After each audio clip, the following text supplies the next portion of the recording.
News நேயர்களுக்கு வணக்கம். சொல்லியடி நிகழ்ச்சிக்கு உங்களை வரவேற்கின்றோம். இன்றைய சிறப்பு விருந்தினர் சென்னை மாநகர ஆட்டோ ஓட்டுநர் அமைப்பு சேரா சங்கத்தின் தலைவர் திரு வெங்கடேசன் அவர்கள். வணக்கம் சார். வணக்கம் சார். நம்ம நேயர்களுக்கும் வணக்கம் சார். இப்போ ஒரு ஆட்டோ ஓட்டுநர், அதாவது பொதுமக்களை அதிகமாக சந்திப்பது அப்படின்னு பார்த்தீங்கன்னா, ஆட்டோ ஓட்டுநர் கொஞ்சம் அதிகமான பங்கு வகிக்கிறாங்க. தினசரி பல பயணிகளை பார்க்குறாங்க, பல பொதுமக்களை சந்திக்கிறாங்க. அந்த வகையில் நீங்கள் பல பயணிகளை சந்திப்பீங்க, பொதுமக்களை சந்திப்பீங்க, பல்வேறு பகுதிகளுக்கு சென்று வரக்கூடிய நிகழ்வு உங்களுக்கு இருக்குது. ஸோ இது மாதிரி பார்க்கும்போது பொதுமக்களிடம் அதிகமாக கலந்துரையாடல் பண்ணுவீங்க. என்ன ஏது எப்படி இருக்குது அப்படின்லாம் பேசுவாங்க. பலரும் உங்கள்கிட்ட கருத்து கேட்பாங்க. இப்போது அந்த வகையில் பார்த்தீங்கன்னா பொதுமக்களோட கருத்து எப்படி இருக்குது இந்த ஆட்சியை குறித்து? நம்ம நீங்கள் ஒரு சரியான ஒரு நேர்பட ஒரு கேள்வியை கேட்டிருக்கீங்க. உண்மை சம்பவத்தை தான் எதிரொலிக்கிறீங்க. அனைத்து தரப்பட்ட மக்களையும் நாங்கள் சந்திக்கிறோம். கல்லூரி செல்லும் மாணவர்களாக இருக்கட்டும், பூ வியாபாரம் வைத்திருக்கும் தாய்மார்களாக இருக்கட்டும், அலுவலகத்துக்கு ஐடி கம்பெனி போன்ற நிறுவனத்துக்கு போகிறவங்களாக இருக்கட்டும், எல்லாருக்கிட்டையுமே இன்றைக்கி இருக்கிற ஒரு மனநிலை பார்த்திங்கன்னா, அவங்களுக்கு ஒரு திருப்தி இல்லாத ஒரு நிலையை தான் அவங்க வாழ்கிறாங்கன்றதை நாங்கள் உணர முடியுது. நம்ம எதுவும் அவங்கள்ட்ட அரசியல் பேசுகிறன்றது கிடையாது. ஒரு 10 கிலோமீட்டர் 12 கிலோமீட்டர் ட்ராவல் இருக்குது, ஒரு 3/4 மணி நேரங்கும் போது அவங்கள்ட்ட நம்ம கருத்து உரையாடல் பண்ணுறது தான். யாருக்குமே ஒரு மன நிம்மதியான இந்த ஒரு ஆட்சி கொடுக்குற மாதிரியே தெரியல. அது எல்லா தரப்பட்ட மக்கள்கிட்டையுமே எதிரொலிக்குது. ஒரு நாளைக்கு நான் ஒரு 15 சவாரி, ஒரு 10 நபர்கள் சவாரி பார்க்குறேன் அப்படின்னா, அதில் ஒரு 9 பேர் இந்த ஆட்சிக்கு ஒரு மைனஸான நிலைகளை தான் எடுத்து உரைக்கிறாங்க. அவங்க ஏதோ நம்மகிட்ட கருத்து சொல்லணும், அவங்க பேசும்போது அவங்களோட வார்த்தைகளில் ஏதோ அவங்க நம்ம கேட்குறதுக்காக பதில் சொல்கிற மாதிரி தெரியல. அவங்களோட வாழ்வில் அன்றாட சந்திக்கக்கூடிய நிலைகளை தான் அவங்க எடுத்து உரைக்கிறாங்க. இப்போ ஒரு பூக்கார மாட்டை நம்ம கேட்குறோம், என்னம்மா எப்படிமா இருக்கு? எங்கப்பா பூக்கடை வச்சுட்டு போகிறேன், வியாபாரம் முடிச்சுட்டு போகிறேன், சாயந்தரமாக மறுநாள் காலையில் கடையை திறக்கலான்னு பார்க்குறேன், அதில் 4 பாட்டிலு கிடக்குது, அதில் போட்டிருந்த பேனர் இது அந்த மேத்தட்டெல்லாம் உடஞ்சி கிடக்குது. என்ன ஏதுன்னு லோக்கலில் பண்ணி பார்த்தா நைட்டில் சின்ன சின்ன பசங்கள்லாம் குடிச்சிவிட்டு அவனுங்க அதை ஒரு பார் மாதிரி அந்த இடத்துல இருட்டுக்கு ஒரு பூக்கடை ஓரன்றது ஒரு பெட்டின்றது எப்படி இருக்கும், ஒரு வீட்டு வாசலில் ஒரு கடை கோயில் வாசலில் ஒரு ஓரமாக இருக்கும். அப்போ அந்த இடத்துல அவங்க அதை புழங்குறாங்க. ஒரு ஐடி நிறுவனத்துக்கு போகிறோம், அவங்கள்ட்ட கேட்குறோம், அவங்க வீட்டுக்கு போகும்போது அந்த தெரு ஃபுல்லாக இப்போ ஒரு போதை கலாச்சாரமாக ஆகி போயிடுது. அவங்க காலையில் அலுவலகம் போகிறாங்க, நைட்டு 10 மணிக்கு வருவாங்க, 11 மணிக்கு வருவாங்க, 1 மணிக்கு வருவாங்க. அந்த தெருவுக்குள்ளே அவங்க இல்லத்துக்கு போகும்போது அவங்களுக்கு பாதுகாப்பு இல்லாத நிலை இருக்குது. பல சம்பவங்கள் இன்றைக்கி இன்றைக்கி இன்றைய காலகட்டத்தில் நம்ம எதையுமே எதிர்மறையாக பேசவே முடியாது மக்கள்கிட்ட. ஏன்னா எல்லாமே ஒளிபரப்பாகவே நடக்குது அவங்க பார்வையில். நம்ம போய் அவங்க மனசில் ஒரு கருத்தை பதிய வச்சுக்கணுன்ற அவசியமே இல்லாத நிலை தான் இன்றைக்கி பல மாற்றங்களில். போதை கலாச்சாரம் ஒரு மிகப்பெரிய உச்சத்தில் இருக்குது. அப்போ ஐடி போன்ற நிறுவனங்கள் அந்த ஒரு பாதுகாப்பு இல்லாத நிலை இருக்குது. நீங்கள் உதாரணமாக சொன்னால் கல்லூரி படிக்க செல்லக்கூட மாணவிகளுக்கு பாதுகாப்பு இல்லாத நிலை. உதாரணமாக சொன்னால் இந்த திராவிட ஆட்சியில் அவர்கள் தலைவர் பெயர் கொண்ட அண்ணா யூனிவர்சிட்டிக்குள்ளேயே பாதுகாப்பு இல்லாத நிலை. நீங்கள் கடைசியாக பார்த்தீங்கன்னா அதோட அக்யூஸ்ட் யாருன்னு பார்த்தீங்கன்னா அமைச்சருக்கு வேண்டப்பட்டவர். அந்த அமைச்சருக்கு வேண்டப்பட்டவர், அந்த வட்ட செயலாளருக்கு வேண்டப்பட்டவர், அந்த காவல் நிலையத்துக்கு கட்டிங் பிரியாணி கடை வச்சு கட்டிங் கொடுக்க அளவு நெருக்கமாக இருக்குது. அவர் மேலே ஏற்கனவே 2 கேஸ் இருந்தது. கோவிலோட சொத்தை ஆக்கிரமித்து வீடு கட்டியிருந்தார். அப்போ மக்களுக்கு இந்த ஆட்சியில் நல்லதும் நடக்காது, பாதுகாப்பும் இல்லாதது, ஒரு சமூக சூழ்நிலையே இல்லாத நிலை தான். இன்னொரு விஷயம் பார்த்தீங்கன்னா, இந்த உங்களுக்கெல்லாம் ஒரு முக்கியமான விஷயம் அவங்க அறிக்கையில் பெட்ரோல் விலை, டீசல் விலை, சிலிண்டர் விலை எல்லாம் குறைக்கிறோம் அப்படின்லாம் அறிக்கை சொன்னாங்க. பட் இன்றைக்கி தான் ஆட்சி முடிய போகுது. இது வரைக்கும் அந்த எந்த ஒரு அறிக்கையும் செயல்படுத்தவில்லை. எல்லாம் காட்டில் பறக்கூடிய நிலைமை தான் இருக்குது. ஸோ உங்களுக்கு அந்த டீசல் விலை அதெல்லாம் குறைக்கிறேன்னு சொன்னாங்களே, இதெல்லாம் எந்த வகையில் உங்களுக்கு பாதிப்பு ஏற்படுது? நீங்கள் உண்மையிலே எங்களை போன்ற தொழிலாளர்களுடைய அந்த ஒரு ஆணித்தரமாக எங்கள் மேலே ஒரு அன்பால் நீங்கள் அவங்க சொன்ன வாக்குறுதி எங்களை நீங்கள் கேட்குறீங்க. நாங்கள் கூட தேர்தல் அறிக்கை வரும்போது ஆட்டோ டிரைவருங்க எங்கள் ஸ்டாண்டர்ட்லாம் நாங்கள் எல்லாம் பேப்பர்களை வாங்கி அறிக்கைகளை பார்ப்போம். நமக்கு என்ன சொல்கிறாங்க, எந்த கட்சி நம்மளை மாதிரி தொழிலாளர்களை முன்னிலைப்படுத்துகிறாங்க, அவங்களுக்கு என்ன வாய்ப்பு தருவாங்க நாங்கள் எதிர்நோக்கி இருப்போம். அப்படி பார்க்கும்போது இவங்க தேர்தல் அறிக்கையில் சொல்லும் போது பெட்ரோலுக்கு ஒரு குறிப்பிட்ட ஒரு 8 ரூபா 10 ரூபா குறைக்கிறதாகவும், டீசலுக்கு குறைக்கிறதாகவும், கேஸுக்கு குறைக்கிறதாகவும், வீட்டு சிலிண்டருக்கு மாதம் 100 ரூபா சிலிண்டர் குறைக்கிறதாகவும் சொல்லியிருந்தாங்க. ஆனால் ஆட்சியே முடிஞ்சு போச்சு. ஆனால் தமிழக முதல்வர் அப்பப்போ சொல்லுவார், அரசு விழாக்களில் அரசு பணத்தில் எங்கன்னா மேடை போட்டால் சொல்லுவார், என்ன சொல்லுவாருன்னா, வாக்கு அளித்தவர்களுக்கு நான் சேவை செய்வதை விட வாக்கு அளிக்காதவர்களுக்கும் எனது ஆட்சி சேவை செய்யுதுன்னு. ஆனால் கொடுத்த தேர்தல் அறிக்கையில் கொடுத்த வாக்குறுதியை கூட நிறைவேற்ற முடியாத ஒரு ஆட்சி தான்.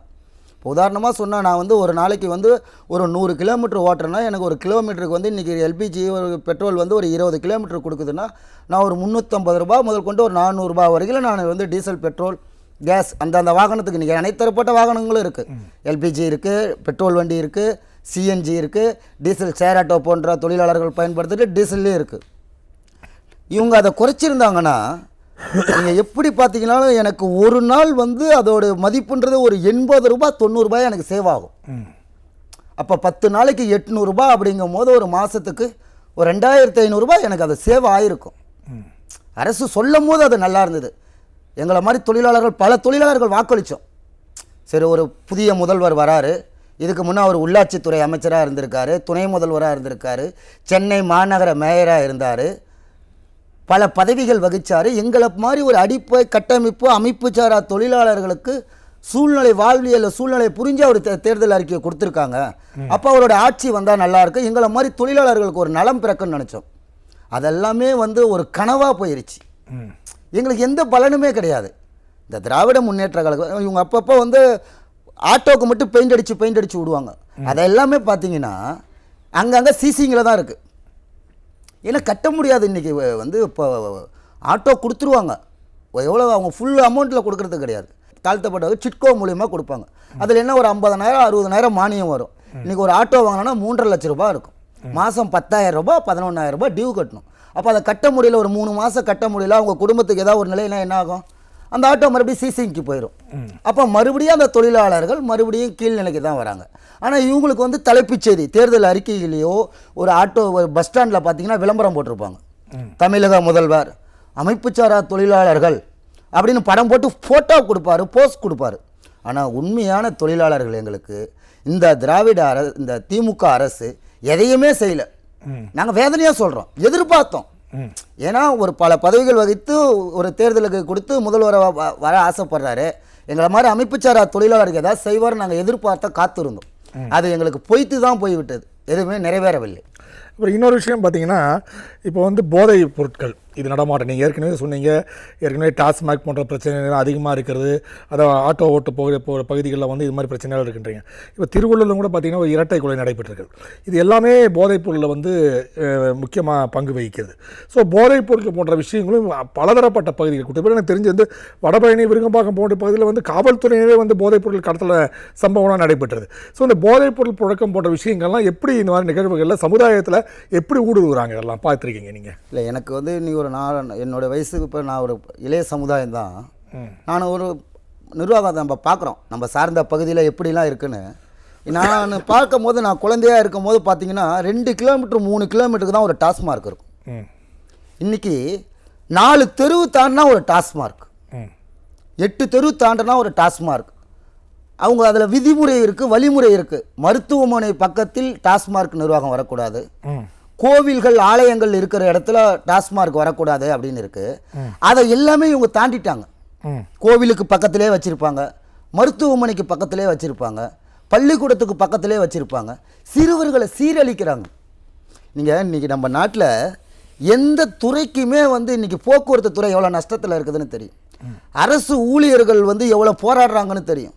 அங்கன்வாடி ஊழியர்கள் போராடி கொண்டு இருக்கிறார்கள், செவிலியர்கள் போராடி கொண்டு இருக்கிறார்கள், மருத்துவர்கள் நர்ஸ்கள் வந்து போராடி கொரோனா காலத்தில் மக்களுக்கு சேவை செய்தால் போராடிட்டு இருக்காங்க. ஆனால் அங்கே இருக்கிற IAS IPS எல்லாம் ஒரு கமிட்டி போட்டு கூடி அவங்களோட வாழ்வியலை எப்படி மேம்படுத்துறதுன்னு கூற மாட்டாங்க. ஆனால் இந்த டாஸ்மார்க் நிர்வாகத்துக்கு ஒரு IAS IPS இருக்காங்க, அவங்க மாதாந்திர கமிட்டி போடுறாங்க. நமக்கு இந்த மாதம் கம்மியாயிருச்சு, இந்த பண்டிகை கம்மியாயிருச்சு, நம்ம அடுத்த வருஷம் இதை இம்ப்ரூவ்மெண்ட் பண்ணணும். என்ன இம்ப்ரூவ்மெண்ட் பண்ண போகிறீங்க எனக்கு புரியல. நீங்கள் ஒரு சமுதாயத்தில் ஒரு மக்களுக்கு வாழ்வியலில் ஒரு கலாச்சார பண்பாட்டோடு நம்ம ஒரு திட்டத்துக்காக ஒரு IAS கூடலாம். இதே டாஸ்மார்க்கில் ஒரு பக்கம் என்ன பண்ணுது, நாங்கள் குறைக்கிறதுக்காக ஒரு கமிட்டி வச்சுருக்கோம், மக்களுக்கு வந்து விழிப்புணர்வை ஏற்படுத்துகிறோம். போதை இல்லாத பார்த்தீங்கன்னா நீங்கள் கடைசி ஒரு வருஷம் 2 ஃபஸ்ட்டு ஆரம்பத்தில் பார்த்தீங்கன்னா 0.1 0.2 0.3 கஞ்சா ஒழிப்பு, போதை ஒழிப்புன்ற வரைக்கும் கமிஷனர் முதல் கொண்டு DGP முதல் கொண்டு யாடு விளம்பரத்தில் வந்தாங்க.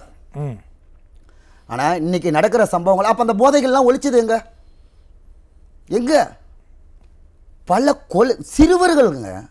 நம்ம ஏன் நீங்கள் அம்மையார் காலத்திலேயோ புரட்சித் தலைவர் எம்ஜிஆர் அவர்கள் காலத்திலேயோ கூட நீங்கள் பார்த்தீங்கன்னா இந்தளவு கலாச்சாரங்கள் சீரழிஞ்சது கிடையாது. அதுவும் போதை கலாச்சாரம். சிறுவர்கள் ரொம்ப ஒரு 12-13 வயசு ஆயிடுச்சுன்னா போதும், அவன் கிட்டத்தட்ட ஒரு 8வது 9வது படிக்கும் போது அந்த போதை நுகர்வுகளுக்கு ஆட்பட்டுறான். மாத்திரைகள் கிடைக்குது, ஏதாவது கூழ்லிப்பு கிடைக்குது. இதே முதல்வர் வந்து சட்டசபைக்குள்ளே எடுத்துகிட்டு போயிட்டு தோல் மேலே போட்டுக்கிட்டு போனவர் தானே. இன்றைக்கி அவர் ஆட்சியில் அதெல்லாம் தடை செய்யப்பட்டதா? இன்னொரு விஷயம் பார்த்தீங்கன்னா, இப்போது இந்த ஏழைகளுக்காக இந்த பொங்கல் பரிசு அப்படின்னு சொன்னாங்க. அதுக்கப்புறம் பார்த்தீங்கன்னா இப்போ பல ஆண்டுகளாக தராமல் இந்த ஆண்டு தான் வந்து எடப்பாடியாரெலாம் வந்து 5,000 கொடுங்கன்னு சொன்ன அப்புறம் 3,000 கொடுத்தாங்க. அதில் இன்னொரு விஷயம் பார்த்தீங்கன்னா, இந்த வேட்டி சேலை, அதில் வந்து பார்த்திங்கன்னா இந்த வேட்டி சேலை கிட்டத்தட்ட 60% பேருக்கு போய் சேரவே இல்லை அப்படின்னு குற்றம் சாட்டுறாங்க. ஆனால் 1.1 கோடி பேருக்கு இது கொடுக்கப்பட்டதுன்னு கூட்டுறவு சங்கம் சொல்லுது. ஆனால் இடையிலே இந்த வேட்டியும் சேலையும் எங்கே சென்றதுன்னு ஒரு மிகப்பெரிய மர்மமாக இருக்குது.